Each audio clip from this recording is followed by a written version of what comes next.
Hi everybody, it's Mark Shellshear. This is the Mark Art Show coming to you from the Shellshear project in Brisbane, Australia. I get asked this about my checklists a lot, about exhibition checklists. So I thought I'd put it into one here, in one video, so that you've all got it and you've got the list. There's 9 points. Okay, so the exhibition checklist, 9 points on what you need to think about as you go into the show. Now this is not going to be finding galleries and all that sort of thing. This is just some things, some thoughts I hope will help. Okay, number 1, get a photograph of you working on the painting before it's finished, so that you have a record of you standing in front of the painting or painting the painting before the painting is actually finished. I think this is very important.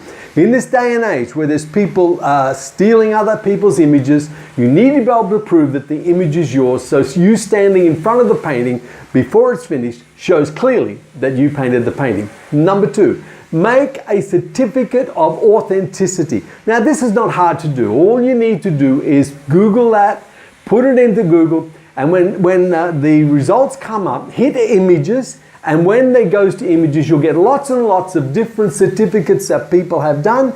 You can copy one or you can make up your own, take the ideas that are there so you can develop your own certificate of authenticity. Very important. Number 3, have a story about your painting. Yes, I want you to storytell your painting. I don't want you to write a book. I just want you to write a few lines, a paragraph, just a little bit about the story to give some interest to the story. Because remember, paintings don't speak for themselves. They don't talk. I've never heard a painting talk. So give the buyer something. Give them something to connect them into the painting, a short story. Now, when you write this story, always date the story and sign it. Sign it properly with your signature. Why? It gives another piece of authenticity to your work and what you were doing.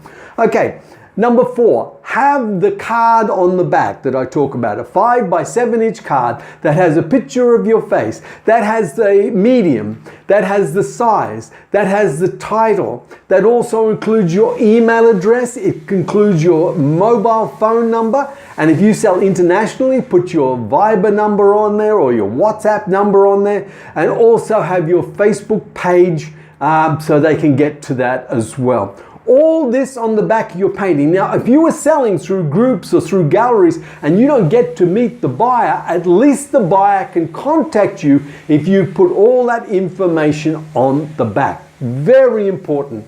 I really stress that. Now, if your paintings are watercolors and so forth, there's no problem with you gluing it onto the backboard of your painting. If your paintings are oil paintings on stretch canvas or acrylic on stretch canvas, then you can just pin the piece of paper to the top corner so it's on the stretchers. Okay, just do those things because it gives a professional look to it and the buyer can always contact you.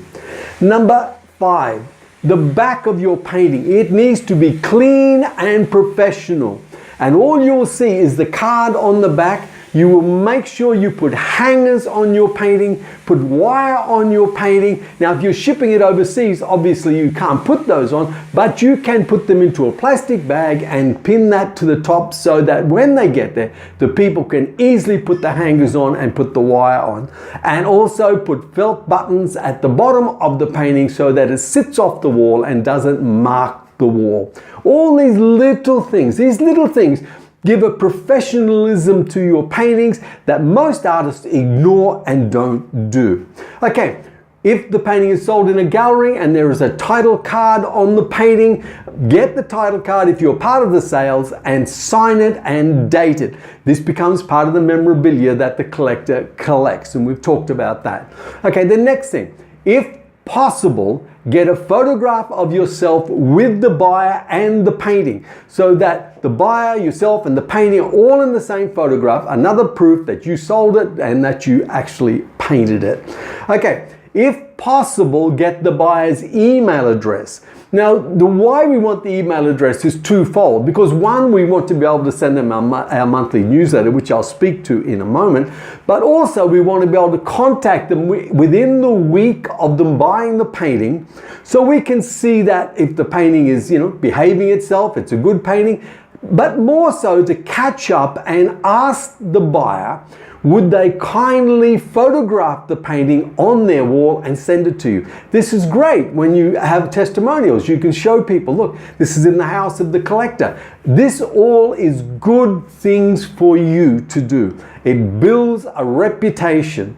Now, after sale service, number 9, if you get the buyer's email address, please include them in a monthly email. Now, I stress this because if you don't have this, you will most likely lose contact with the buyer.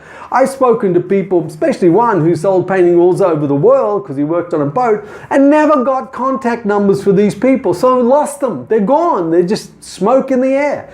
You must get an email address, or if you sell online and you're not given the email address, just hope that they will contact you so you're able to include them in your email address and start to send them the monthly newsletter. Now, the monthly newsletter is so important because it connects you with the buyer. It's building a relationship. And you can include things in there, studio gossip, make things, talk about your studio, what's happening, what new shows you do, what ideas you've got, how you're experimenting. All these things bring the buyer into closer relationship with you.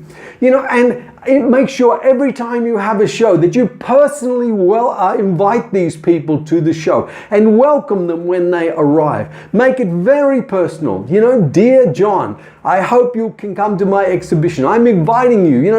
Make sure you do that. It's important. And also offer specials in your monthly email, because the specials are important. It shows that they are the only ones getting them because they're part of your community, part of your tribe that you are building. So that's important. Also, I think it's good if you can have open days in your studio. Once or twice a year, just have an open day. Now, I know some of you don't have a studio because you work at home or you work in the garage or something. You know what? I suggest that if you want to have an open day and you haven't got a studio, why don't you find a room somewhere that you could rent, and you could put your paintings in there. You could set up your easel as if you're painting, put out some tables and chairs, have some wine and crackers and cheese, and have an open day that way. There's always a way, we can always find a way to do things.